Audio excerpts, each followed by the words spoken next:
I actually worked with someone just yesterday, and she and I were talking because she's made this huge change to like barely moving and able to get around tasks for her day to actually now training for a half marathon, which is wild because she's now doing 10 minutes unbroken running with no pain. She thought that was impossible. And I asked her what that shift was. She goes, the main thing was actually starting to give space for myself and, be like, what, maybe it won't happen today, but maybe I just take tiny steps there. She realized that her whole entire life was evidence pushing through and trying to do all or nothing or like needs to look a certain way or be a certain way was actually consistently playing into pain flare-ups. And so when she made that mental shift, it changed her entire physical and health game. Pain is something we all experience, yet it's often misunderstood. Many of us believe pain means damage, but that's not always true. Pain is actually our body's alarm system. But sometimes, like an oversensitive smoke detector, it goes off when there's no real danger. Today, I'm joined by Dr Tawny Kross, a doctor of physical therapy and pain specialist, who helps people understand and retrain their experience of pain. We explore what pain really is and why it exists, common myths that keep us stuck, how to assess pain signals more clearly, how movement can reduce pain, and why calming the nervous system is key. If you've ever felt confused about pain, struggled to trust your body, or wondered if movement could help, then you'll get a lot out of this episode. So today we are here to talk about the very interesting topic about pain. And pain is obviously something that a lot of us can relate to, and it's something that really is quite misunderstood. So here today is Dr. Tawny Kross, who's going to help us to really understand what it's all about, and some of the myths behind pain, and particularly obviously in relation to movement. So to start off with, I would love it if you would tell us what pain actually is and why it exists. Such a good question, because I think there really has been such a evolution of how we understood pain over the course of the past 10, 20 years. And in the past, we used to think about it purely as, okay, it's just something is injured or damaged.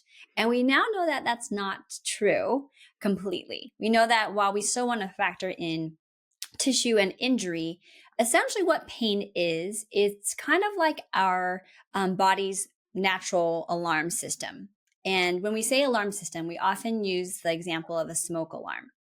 The smoke alarm is designed to be if you have a fire in the house, it can warn you, oh my gosh, like please take care of this fire.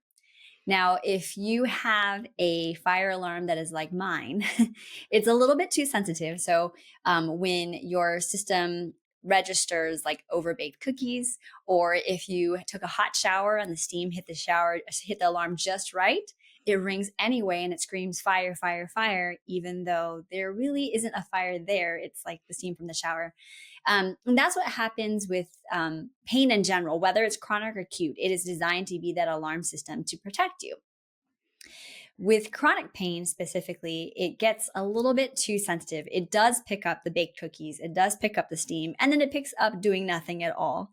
And that's essentially where we have a space to be able to intervene with chronic pain specifically.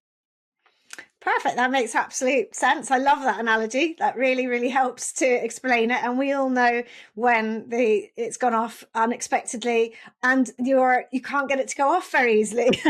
You're wafting away at the thing and it won't go off. And I know that feeling in my own body. So what about the relationship between the body and the brain and pain, and how much which sort of direction is it coming from? Is it a two-way street? And what's that sort of interrelationship?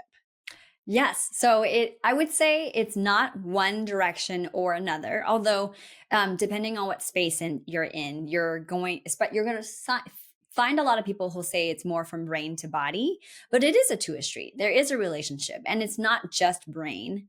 And it's certainly not just body. So pain is definitely 100% physical and 100% psychological at the same time. And when it comes to something like chronic pain, the brain does become more of the driver. So more brain to body, you could say. And it doesn't mean that the body doesn't also have some sort of feedback that also can amplify those signals as well. Yeah. Okay.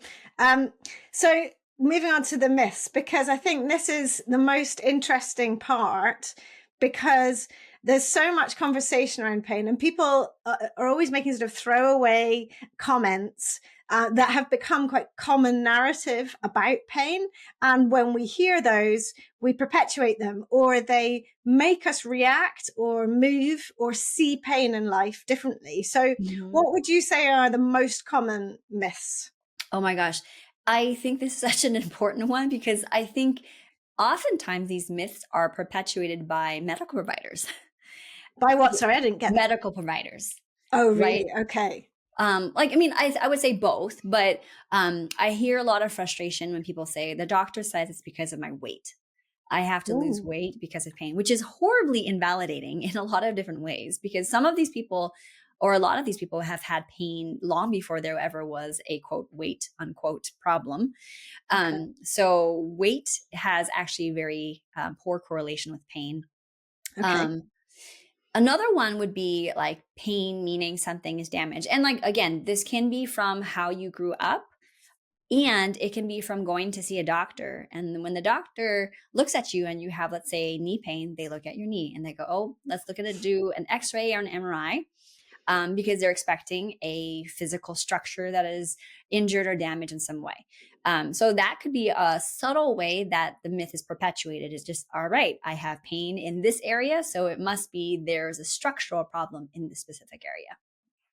And to dig into that a little bit more, is what you're saying there that actually it's a much wider issue that should be looked at? Because certainly from my experience, the people that have helped me the most, or certainly helped me to understand my personal pain situation the best, have been those that have looked holistically at the way my body functions, as well as the interplay with how I am seeing movement, pain, and so on, the psychological side.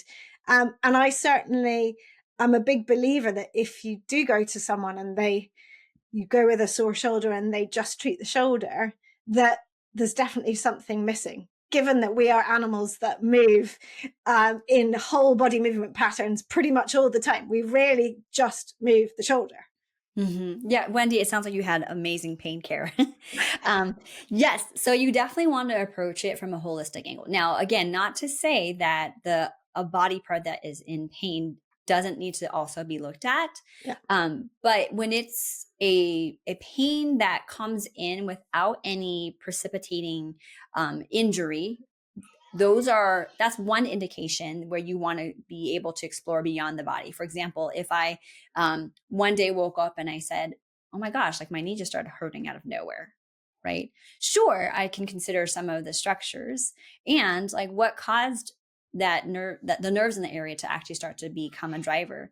And we want to look at people as a whole because you're right, like there's so much complexity to our systems. We are an ecosystem. We're not just like walking bags of meat, nor are we actually floating brains, right? And how we interact with the environment, how we behave, how we perceive things, all those things can impact whether or not a treatment works or doesn't work. So for the person that has more of a, let's say, tissue-based, structural-based issue, they will be one of those people where they do the exercises and after let's say 8 to 12 visits, they're like, you know what, I'm feeling really good and all that went well, and they never have to go back to see PT or whomever again. But for the person that needs to look a little bit more, you might be trying the same exercises but you're like nothing seems to be changing. Then you might want to explore, well, how is nutrition, how is stress, how is sleep, what is my mind thinking about these things, what are my behaviors, all those things can play a part in that treatment program. Yeah, that makes absolute sense. And I wish I'd spoken to you a number of years ago. It would have fast tracked an awful lot. And although I did have great care, it took me a while to find the care. It also took me a while to accept the right care. Interestingly, I rejected good care initially because I didn't think it made sense to me. So I was going with back and hip pain, and I was not I didn't feel like I was being treated for the back and hip pain. I was being treated as a whole body. And at that Oh, point, yeah. that didn't make sense to me. It did eventually.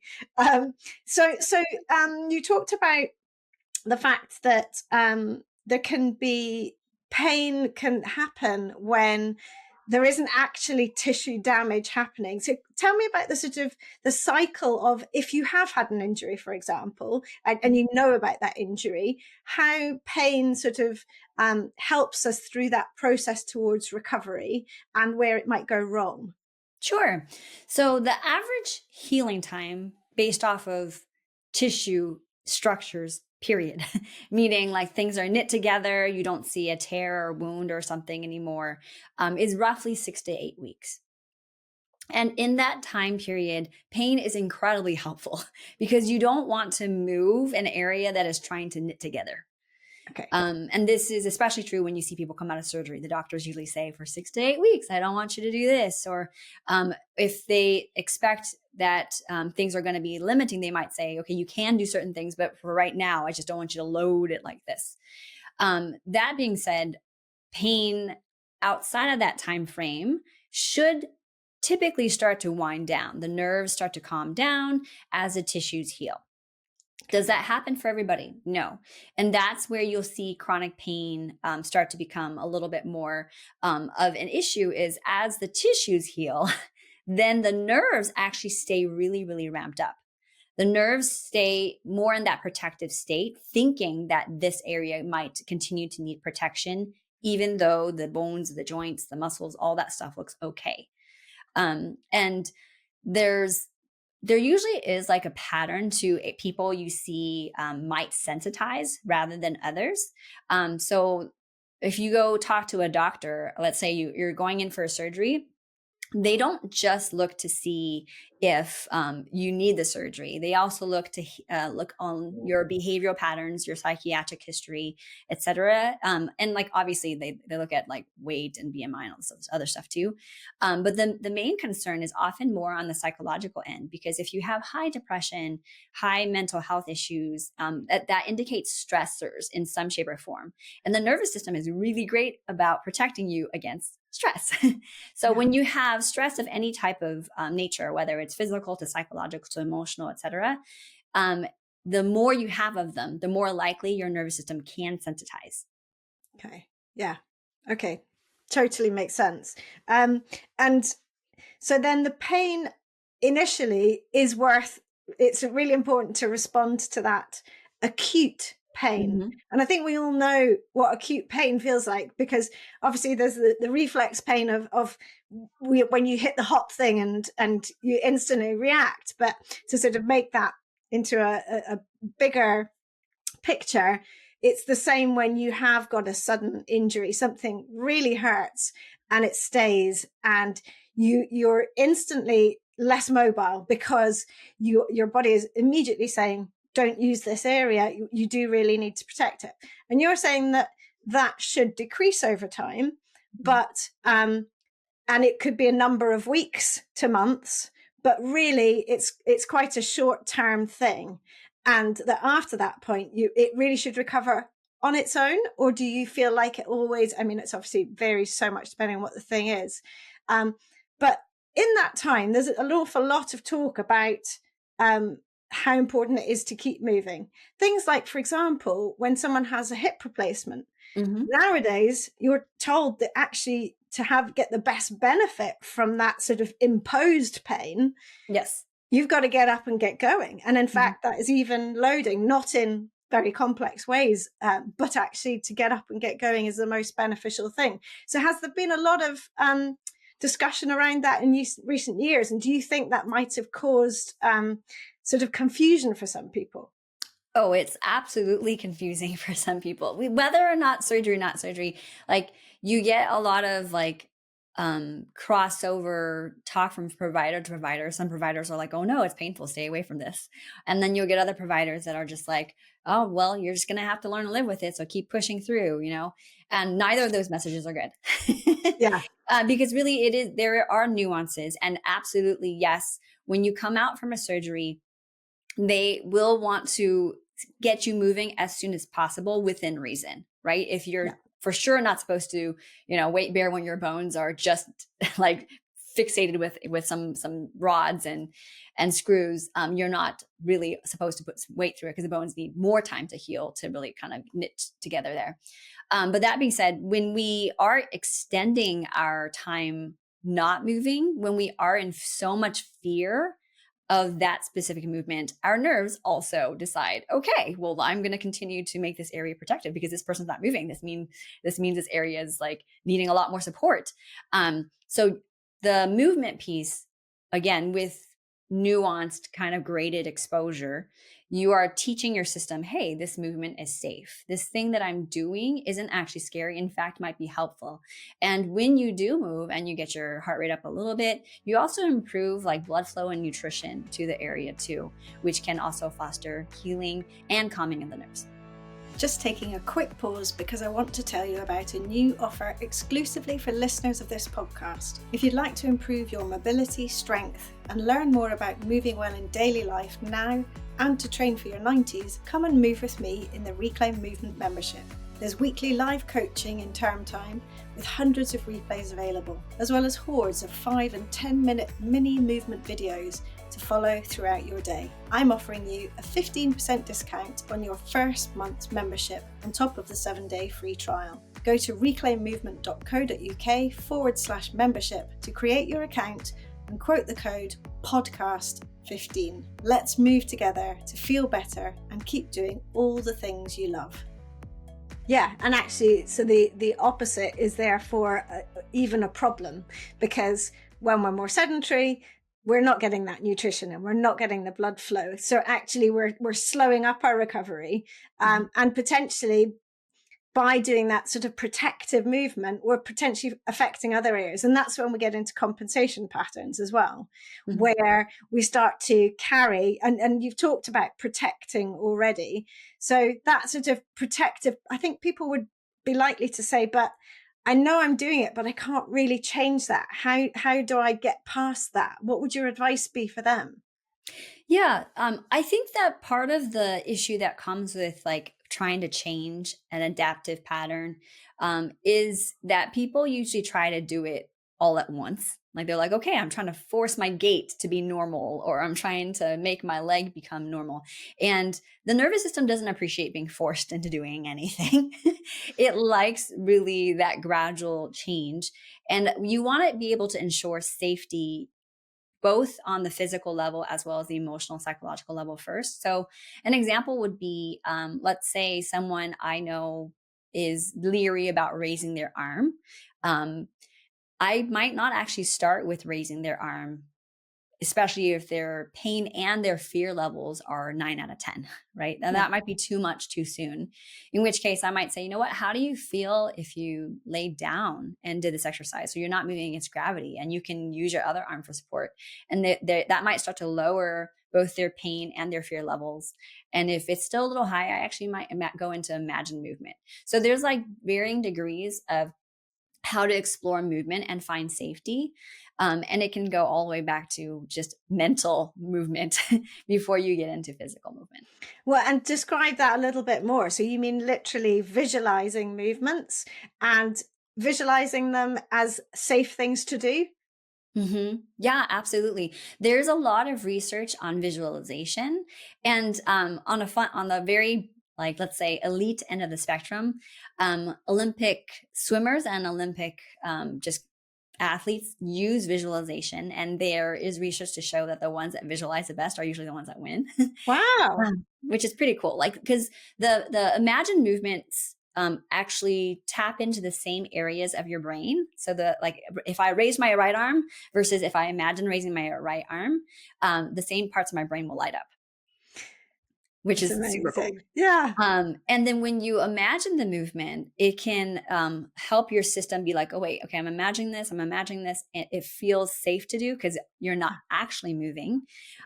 So yeah, it can be a great way to tap into that specific movement. I will also say it can also highlight when your nervous system feels most unsafe, because I've had people, when they imagine the movement, actually go like cry because it hurts so much to imagine the movement. So it can really point to this being a stress nervous system problem rather than a specific physical structure movement problem. So in that case, what would you do? Because I presume that down regulating the nervous system has to be the first step. So Mhm. what kind of techniques would you use to help in that situation? Yeah. It could be as simple as education. Now, education may or may not be the only thing that someone needs. For example, if I were to teach someone, okay, it hurts, but it's not harmful, there's some people that will say, okay, that makes sense. And they feel empowered and confident to start to work on moving. But the other people, they're just like, I don't know if I believe that, or like, it just hurts too much to do so.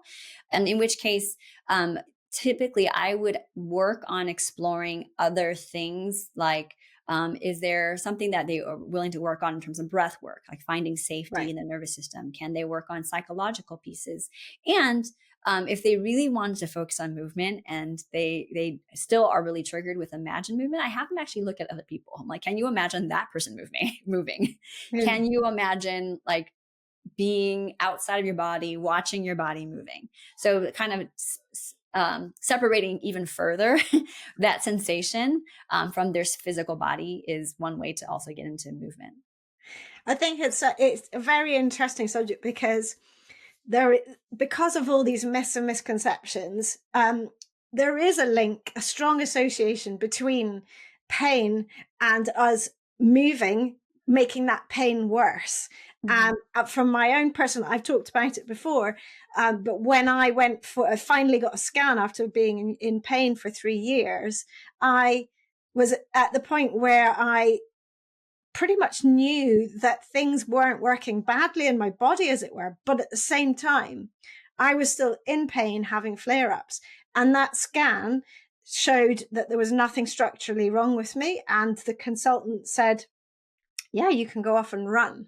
And back to where I was before. And I felt relief that there was nothing wrong, and total and utter frustration and despair that I still couldn't understand fully why this was happening to me.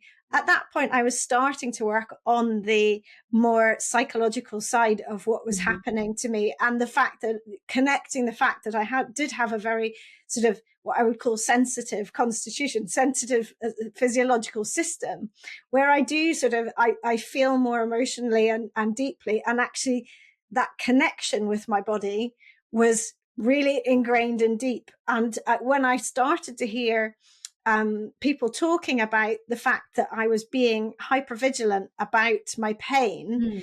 that's when I started to understand about this annoying little gremlin in my brain that was saying, how's it today? What's your score today? What's your score now in this minute? And even without me wanting to think about it, that sort of checking system came into play. Mhm. And only then, after years and years, did it actually make any change. So this kind of conversation, I think, is really important to understand that the association between movement and pain is that they're not inextricably linked, that there can be other factors at play, which is obviously what your work is all about.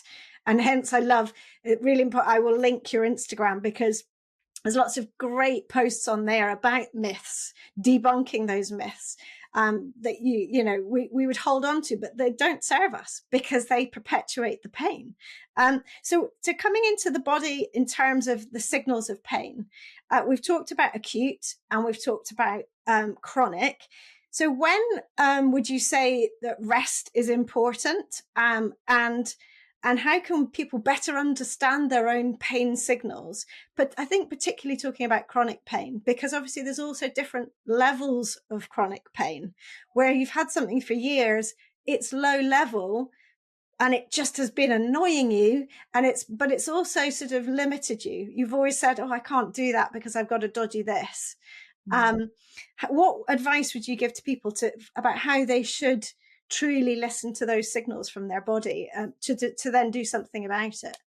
Yeah. So I would say the first thing about wondering if you need rest is if you happen to be, I feel like most people recognize this in and of themselves. If you happen to be someone who is high achieving and like the whole of your life you're like been told to push through pain, and you feel things like productivity anxiety, you're always go go go, your system as is really much demanding rest. It wants rest a lot because it's not been really given the space to do that for most of your life. And so for those people, it's not like, okay, well now just like spend time in the bed for days. It's more it's more like, are you giving yourself time in the day to rest and recover throughout the day in some shape or form? Okay. Whether it's a minute, whether it's two, whether it's 5 minutes, it doesn't really matter. It's not like when we think about rest, rest doesn't necessarily mean you doing nothing. Mhm. Rest is just something that you're doing that feels restorative, that is getting yourself full Yeah. rather than, or self full, self care.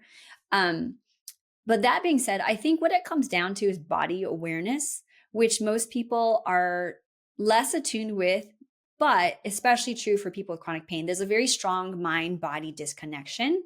And that disconnection usually comes with too much mind over matter and mentality, trying to ignore your body signals. And so, like, pain is a very loud signal. We talked about it being like the fire alarm. So, it's Mm. super loud. Most people don't need to get better at hearing and paying attention to it. As you mentioned, you're like, there's like the hyper focus or hyper vigilant. What they need to get better at is actually the smaller signals, because your body's constantly communicating to you. When we want to be able to explore that and grow that skill set of listening before your signals get super, super, super loud. And body awareness, I think, is nuanced, obviously, and maybe a good way of describing it is, we have a tendency as people to either overdo or underdo. Right, the overdo is push through pain, hypervigilance, hyper focus. The underdo is avoidance, too much rest, et cetera, et cetera. When really our systems live in between. Our systems grow best with a little bit of challenge, enough to adapt the body, but not so much that we freak it out. And I think when you are teaching yourself to do something, we want to create that flexibility, that space of exploration. Like, how do I know? Like, how do I do a little bit of this today and a little bit of rest? Like, how do I balance myself in both of those spaces? And so if we think about the sort of the drip feed of water through the day, or the several meals and snacks through the day, we want to see being kind to our nervous system in the same way. And it's interesting because obviously the whole working world, there's so many people who are sat back to back meetings. They can't even schedule in 5 minutes to move, let alone to actually recuperate. And they wonder why their energy levels fluctuate and focus levels fluctuate. And as you're saying, that's exactly the problem, is that we're not responding to those messages that are saying to us, actually, no, you've really gone for it for a few hours. You really need to now just down tools, even for a few minutes, and sort of have some breathing time, or have some gentle movement to just get everything flowing again and ease up. Yeah, it's really, really interesting. And I think breathing, mindfulness techniques, moments of meditation where you don't need to be necessarily sat there with no noise and trying to filter everything out, but literally just giving yourself the time to sort of stop the noise Mhm. is really, really beneficial for your body and your mind. And I think that's always thought about more for your mind. And actually, it's just it's the same thing. It's ultimately down regulating and calming, isn't it? So Yeah. in terms of how pain changes the way we move when we are have had pain, we're in chronic pain, we're recovering, how can we start to move better? What are the sort of how can we start to retrain the body to move with ease? You talked about sort of visualizing moving better and small movements. Mhm. Is there anything more that you can add to that? I would say slower movements, Okay. with pairing with the breath, having it be slow and fluid and supported would be the ways that I think about it. Because when we move quickly, one, we have a really hard time paying attention to body signals. Like if I'm running, I'm not like, okay, how does like my, like, there's so many things that are going on at the same time that I'm not really paying attention necessarily as well to my body. Yeah. And when you're in a slower movement space, so things like yoga, Tai Chi, does allow you to have a little bit more focus on the body, and slow movements as well as breath work encourage your nervous system to feel safe. right? If I'm running from a bear, I'm not going, oh, I'm going to move really slowly. Like my system knows those body cues. So the slower I can get and mindful and gentle I can get with the movements, that can help my movement patterns take a shift towards ones that feel guarded and protected to more, okay, this feels safe. Yeah, absolutely. And I think um, in my work, I certainly noticed that when clients, I always talk about moving from the ground up, because there's so much safety and security in the ground, where even though, yeah, you may struggle to get down there and so on, when you're there, you feel very supported by the ground. So even Mm-hmm. lying on the ground gives you lovely feedback through the points of contact with the ground, Mm-hmm. and helps with that feeling of safety because you're held by the ground almost, and therefore starting to move there more gently. And I use early developmental patterns to sort of go back to the way our nervous system learned to move. Mm-hmm. It's a really, really good way to build up gently. Yeah, and talking about speed, I love the saying speed masks inefficiency, because it certainly does. When you're racing through something, you have no idea how you're moving, or you certainly can't really think about it deeply. So, and now just to finish off, what about prevention of pain? Because we've talked about being in pain all the time. There's lots of people who aren't in pain, but it's really important to think about, as we age particularly, how can we prevent being in pain? So particularly related to how we move, what would your advice and suggestions be around making sure that psychologically as well as physically we can help prevent for the future? Yeah, I would say it's more about making sure that you are elevating time for you and nourishing um, movements that feel good. And this might be all right, right, like my body feels stiff. Like your system is giving you input to say, you know what, like maybe working on mobility and flexibility would be really helpful for you. If you notice that you feel kind of wobbly or unsafe and you're concerned about a fall, your system's telling you, hey, I need to work on maybe some balance training, and maybe some strengthening and conditioning. And I think strength and conditioning is especially important as we age too, because unfortunately we tend to lose like our fit sort of ability as we used to have, and strengthening becomes important for a lot of different reasons, and it can strengthen the support around bones as well as be just great for your muscles themselves. Yeah, absolutely. And making sure that we are, yeah, looking at ourselves holistically again. So thinking about all the ways that we want to move, and being kind to ourselves. I think one of my main messages is it's so important to have that self-compassion, so that when you do decide to move and then you make a movement that you don't normally do, whether you do it well or not doesn't really matter, but saying, Right. well done, you did it, and giving your brain that sort of feedback, no, this was a good idea, helps you to want to do it more in the future, and to sort of say, it worked. I was safe. Nothing happened that potentially I was fearful of doing. And in fact, I feel good, hopefully, to create that loop. That is amazing. I think that's a really helpful share. I actually worked with someone just yesterday, and she and I were talking because she's made this huge change to like barely moving and able to get around tasks for her day to actually now training for a half marathon, Oh, wow. which is wild because she's now doing 10 minutes unbroken running with no pain. And she thought that was impossible. And I asked her what that shift was. She goes, the main thing was actually starting to give space for myself and, be like, you know what? Maybe it won't happen today, but maybe I just take tiny steps there, Yeah. because she realized that her whole entire life was evidence that pushing through and trying to do all or nothing, or like needs to look a certain way or be a certain way, was actually consistently playing into pain flare ups. And so when Yeah. she made that mental shift, it changed her entire physical and health game. And that's when we compare to others, when they haven't got the body that we have, they haven't got the life we have. And when we compare to ourselves from our childhood, as you said, or we don't move the same as we did when we were younger. These are all unhelpful comparisons. So meeting yourself where you are today and going, yay, I've done a bit Yeah. better than I did yesterday, or I've done something differently, is it seems so simple and yet it can be magic. That's a great example, and that's brilliant for her. I always love to hear about progression stories like that, where people have believed in themselves and moved forward, because they are everywhere. But sometimes it's hard to believe that that can be the case. When you're in the thick of it, it's very hard to see forward.